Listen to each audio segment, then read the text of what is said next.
जय हिंद प्यारे स्टूडेंट, कैसा हो सभी लोग। आई होप आप लोग एकदम बढ़िया स्वस्थ होंगे। आज के इस वीडियो में आप सभी लोगों को क्लास 12 फिजिक्स के टॉप 25 महत्वपूर्ण क्वेश्चन विद आंसर, देखिए यहाँ पर क्वेश्चन है, इसका आंसर है ऐसे। यहाँ पर देखिए इसका क्वेश्चन आंसर है, यानी आपके 25 महत्वपूर्ण क्वेश्चन के आंसर को बताने वाला क्वेश्चन भी रहेगा।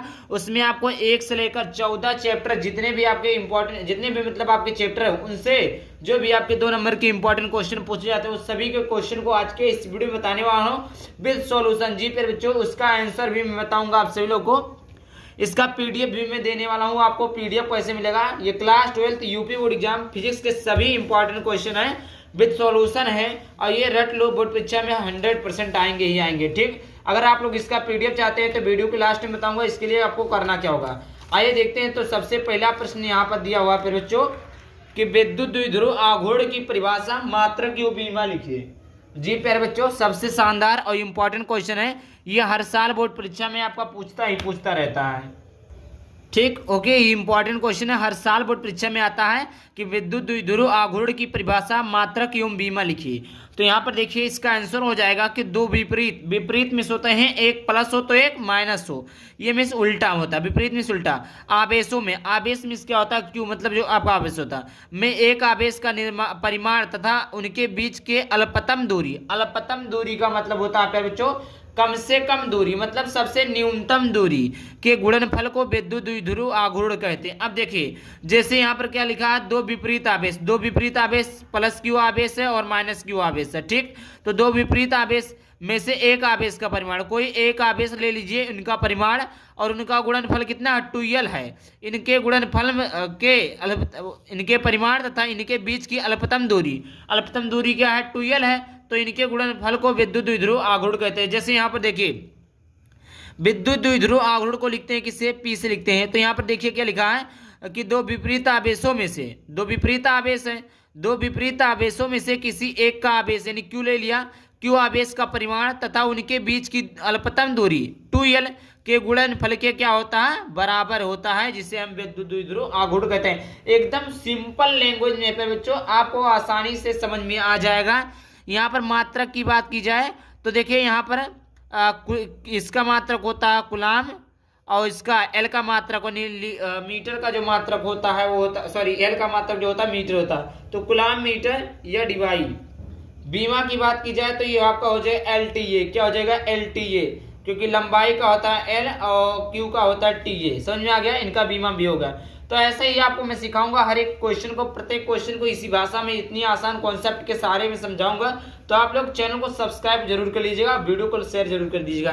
तो आई होप ये पहला क्वेश्चन आपको समझ में आ गया होगा। यहीं से देखिए आपको यहाँ पर देखिए जो आपका लिखा सूत्र, सूत्र से मैं कैसे समझाता हूँ कि दो विपरीत आवेशों में से किसी एक आवेश का परिमाण तथा उनके बीच की अल्पतम दूरी के गुणनफल को विद्युत द्विध्रुव आघूर्ण कहते हैं। उसके बाद में देखिए दूसरा प्रश्न, दूसरा प्रश्न है आवेश का रेखीय घनत्व किसे कहते हैं? इसका मात्रक लिखिए। पहले बच्चों आवेश का रेखीय घनत्व किसे कहते हैं, इसका हमें क्या लिखना है? पहले बच्चों मात्रक लिखना है। तो किसी चालक के प्रति एकांक लंबाई, क्या पहले बच्चों? किसी चालक के प्रति एकांक लंबाई पर उपस्थित आवेश की मात्रा को आवेश का रेखीय घनत्व कहते हैं। इसे लेमडा से प्रदर्शित करते हैं मात्रक कूलम प्रति मीटर। आपको कुछ नहीं समझ में, कोई दिक्कत नहीं, यहाँ से समझिए। जैसे आपने याद कर लिया कि लेमडा बराबर होता है क्यू अपान एल, ये इसका क्या है? इसका सूत्र है।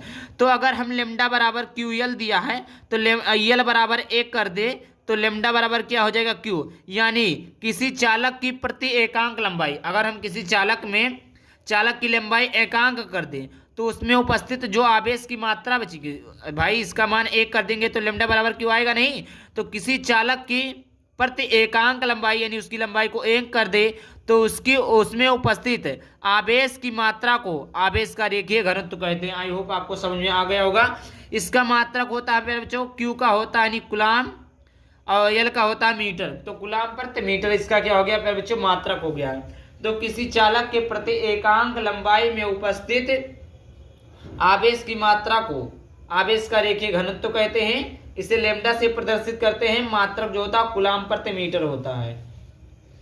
अगला नंबर का प्रश्न है तीसरा, आवेश का पृष्ठ घनत्व किसे कहते हैं? इसका मात्रक लिखिए। पहले बच्चों आवेश का पृष्ठ घनत्व क्या होता है तथा इसका मात्रक लिखना है।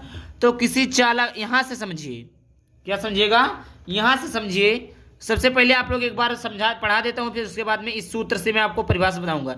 किसी चालक चादर की प्रति एकांक क्षेत्रफल पर उपस्थित आवेश की मात्रा को आवेश का पृष्ठ घनत्व कहते हैं। इसे सिग्मा से प्रदर्शित करते हैं, मात्रा कूलम प्रति मीटर स्क्वायर। अब यहाँ पर देखिए, ये आपका क्या क्षेत्रफल है।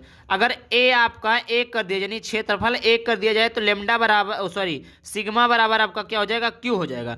तो आप क्या कह सकते हैं कि ये आपका क्षेत्रफल है, तो किसी चालक चादर की प्रति एकांक क्षेत्रफल, यानी किसी चालक चादर की क्षेत्रफल को 1 कर दें तो उसमें उपस्थित जो आवेश की मात्रा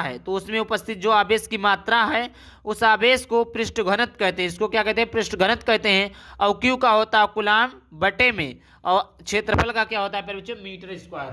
तो क्या हो गया, कूलाम प्रति मीटर स्क्वायर।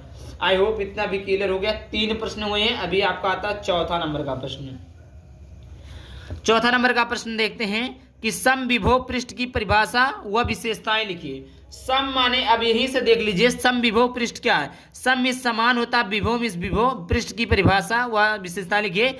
तो किसी विद्युत क्षेत्र में स्थित कोई, ये आपका क्या है, विद्युत क्षेत्र है, इसमें स्थित पृष्ठ जिसके प्रत्येक बिंदु पर, ये आपका इधर से आए एक बिंदु, इधर से आए, इधर से आए, प्रत्येक बिंदु पर विभव क्या होता है, समान होता है, उसे हम समविभव पृष्ठ कहते हैं। मतलब हमने कोई एक गोला ले लिया और इसमें एक मतलब कोई बिंदु ले लिया, तो इधर से आए, इधर से आए, तो इसमें जो बीच में होगा उसका समविभव पृष्ठ क्या होगा, समान होगा। ये था आपका समविभव पृष्ठ। Question number 4। आइए देखते हैं क्वेश्चन नंबर 5। देखिए, क्वेश्चन नंबर 5 देखने से पहले समविभव पृष्ठ की कुछ विशेषताएं, जैसे समविभव पृष्ठ के प्रत्येक बिंदु पर विभव समान होता है। ऐसा नहीं है कि उधर दूसरा होगा इधर दूसरा, नहीं, बिंदु पर समान होगा। समविभव पृष्ठ विद्युत क्षेत्र के लंबवत होता है। समविभव जो पृष्ठ होता है विद्युत क्षेत्र के क्या होता है फिर बच्चों, लंबवत होता है। तीसरा है, 2 समविभव पृष्ठ एक दूसरे को नहीं काटते। भाई जब 2 समविभव पृष्ठ एक दूसरे को काट देंगे तो अवधारणा गलत हो जाएगी, यानी 2 समविभव पृष्ठ एक दूसरे को कभी काटते नहीं। चौथा आपका है, किसी परीक्षण आवेश को समविभव पृष्ठ के एक बिंदु से दूसरे बिंदु तक ले जाने में किया गया कार्य शून्य होता है। चौथा नंबर का प्रश्न देखते हैं फिर बच्चों। नारेंज, यहाँ पर नारेंज नहीं, ला लिखा है। लारेंज बल क्या है, इसका वेक्टर रूप लिखिए। लारेंज बल क्या है, इसका हमें वेक्टर रूप लिखना है। तब जब कोई गतिमान आवेश किसी चुंबकीय क्षेत्र में गति करता है, क्या फिर बच्चों, कोई गतिमान, गति में क्या होता है, गत कर रहा हो, तो कोई गतिमान आवेश, कोई भी आवेश हो, क्यू हो जैसे, तो कोई गतिमान आवेश किसी चुंबकीय क्षेत्र में गति कर रहा है। चुंबकीय क्षेत्र से लिखते हैं, 20 लिखते हैं, तो चुंबकीय क्षेत्र में गति कर रहा है, तो उस पर एक बल लगता है जिसे लारेंज बल कहते हैं। कोई आवेश है वो गति कर रहा है, गतिमान है, गति कर रहा है, तो उस पर एक चुंबकीय क्षेत्र लगता है, एक चुंबकीय क्षेत्र में गति करता है, तो उस पर एक बल लगता है जिसे हम लारेंज बल कहते हैं।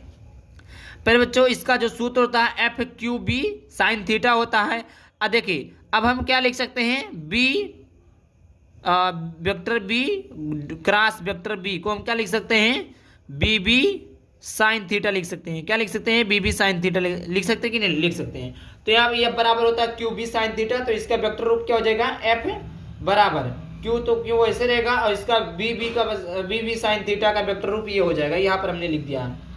आइए देखते हैं अगला इंपॉर्टेंट क्वेश्चन है 6 नंबर का प्रश्न। 6 नंबर का प्रश्न है, एम्पियर का परिपथीय नियम लिखिए। एम्पियर का परिपथीय नियम क्या बच्चों, तो इस नियम के अनुसार किसी बंद परिपथ में, कोई बंद परिपथ है तो इस नियम के अनुसार किसी बंद परिपथ के अनुदिश चुंबकीय क्षेत्र का रेखीय समाकलन बंद परिपथ द्वारा परिबद्ध कुल धारा का μ0 गुना होता है। यह आपका सूत्र है। आगे बात करते हैं, इंपॉर्टेंट क्वेश्चन अगला है कि विद्युत चुंबकीय तरंगे क्या है, इनके गुण लिखिए। विद्युत चुंबकीय तरंगे क्या है, ठीक, चुंबकीय तरंगे क्या है, इनके गुण को लिखिए। तो देखिए, ऐसी तरंगे जिनके संचरण के लिए माध्यम की आवश्यकता नहीं होती, ऐसी तरंगे जिनके संचरण के लिए माध्यम की आवश्यकता नहीं होती, उन्हें विद्युत चुंबकीय तरंगे कहते हैं। ये मतलब माध्यम की आवश्यकता नहीं होती है। इसमें विद्युत क्षेत्र तथा चुंबकीय क्षेत्र एक दूसरे के क्या होते हैं, लंबवत होते हैं। क्या होते हैं बच्चों, लंबवत होते हैं, कंपन, लंबवत कंपन करते हैं। पहला गुण लिख रहे हैं, तो ये तरंगे प्रकाश के वेग से चलती है। दूसरा है, इनके संचरण के लिए माध्यम की आवश्यकता नहीं होती। तीसरा है, इनकी ऊर्जा विद्युत तथा चुंबकीय क्षेत्र में विभाजित होती है। चौथा है, ये तरंगे त्वरित कणों द्वारा उत्पन्न होती है। ठीक, समझ में आ गया बच्चों। तो ये था इनके गुण और ये थी चुंबकीय तरंगे क्या है। तो आई होप इतना क्वेश्चन समझ में आ गया होगा। आइए देखते हैं अगला क्वेश्चन। 8वां नंबर का प्रश्न है, स्वप्रेरण गुणांक की परिभाषा तथा मात्रक लिखिए। जी प्यारे बच्चों, क्या लिखना है? स्वप्रेरण गुणांक की परिभाषा तथा मात्रक लिखना है। तो देखिए, किसी कुंडली का स्वप्रेरण गुणांक कुंडली में चुंबकीय फ्लक्स ग्रंथिकाओं के बराबर होता है। क्या होता है प्यारे बच्चों? किसी कुंडली का स्वप्रेरण गुणांक कुंडली में चुंबकीय फ्लक्स ग्रंथिकाओं के बराबर होता है जबकि कुंडली एकांक धारा प्रवाहित हो रही है। यल बराबर ई अपान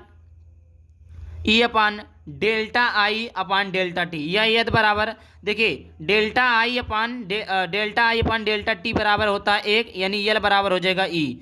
और इसकी बीमा, इसका मात्रक जो होता है हेनरी होता है। और बीमा की बात की जाए तो ml² टी पे पावर -2 ए पे पावर -2 होता है। जी बच्चों, अगला प्रश्न देखिए, 9वां नंबर का प्रश्न। 9वां प्रश्न है, अन्योन प्रेरण गुणांक की परिभाषा तथा मात्रक लिखिए। अन्योन प्रेरण गुणांक की परिभाषा तथा मात्रक लिखना है। तो देखिए, एक दूसरे के पास रखी दो कुंडली, एक दूसरे के पास क्या रखी दो कुंडलियों के बीच अन्योन प्रेरण गुणांक द्वितीय कुंडली में फ्लक्स ग्रंथिकाओं की संख्या के बराबर होता है जबकि प्रथम कुंडली में एकांक धारा प्रवाहित हो रही है। समझ आ गया पर बच्चों? m बराबर होता है E2 अपान वही चीज डेल्टा I1 अपान डेल्टा टी। डेल्टा I1 अपान डेल्टा टी का मान 1 होता है, तो m बराबर हो जाएगा E2। मात्रक इसका भी है हेनरी, बीमा है ml² टी पे पावर -2 और ए पे पावर -2। अगला आपका है, लेंस के अपवर्तन के लिए न्यूटन का सूत्र प्रयुक्त संकेतों का अर्थ समझाइए। तो लेंस के अपवर्तन के लिए न्यूटन का सूत्र लिखिए। तो ये x डॉट x2 बराबर ये फोन डॉट f2। x1 होता है प्रथम फोकस से वस्तु की दूरी और x2 होता है द्वितीय फोकस से वस्तु की दूरी। तो देखिए, आपके 10 इंपॉर्टेंट क्वेश्चन थे जो कि हमने बता दिया है। उसके बाद में देखिए, ये आपके टोटल हमने लिए 25 इंपॉर्टेंट क्वेश्चन को, बट वीडियो लंबा हो जाएगा। तो अगर आप लोग इस वीडियो को देखते हैं और आप लोग कमेंट करिए ज़्यादा से ज़्यादा सर अगला टॉपिक को लाइए, तो यहाँ पर देखिए टोटल 25 इंपॉर्टेंट क्वेश्चन। जी पे बच्चों, कितने के इंपॉर्टेंट क्वेश्चन है? यहाँ पर देखिए 25 इंपॉर्टेंट क्वेश्चन है जो कि सभी क्वेश्चन का हल बताऊंगा एक एक करके। तो अगर आप लोगों को इसका आगे का सॉल्यूशन चाहिए तो आप लोग कमेंट जरूर कीजिएगा, सर आगे का सॉल्यूशन दीजिए और पीडीएफ दीजिए, तो मैं पीडीएफ दे दूंगा। पीडीएफ के लिए आपको करना क्या होगा प्यारे बच्चों? आपको मेरे चैनल मुझसे अगर आपको पीडीएफ खरीदना है तो पीडीएफ खरीदने के लिए यहाँ पर देखिए आपको मात्र 49 रुपये में मिल रहे हैं 100 से अधिक PDF. Hindi, English, math, science, social science, Sanskrit, art, सभी चीज़ों के मॉडल पेपर लेना तो आप लोग सभी लोग इस नंबर पे पेमेंट करके सभी चीज़ों का पीडीएफ खरीद सकते हैं मात्र 49 रुपये में। 150 से अधिक पीडीएफ ने 100 लिखा लेकिन 150 पीडीएफ आपको मिलेंगे। आई होप वीडियो पसंद है। वीडियो को लाइक करना, चैनल को सब्सक्राइब करना। चलिए मिलते हैं किसी नए वीडियो किसी नए टॉपिक के साथ। तब तक के लिए बाय बाय, थैंक यू, जय हिंद, जय भारत, वंदे मातरम।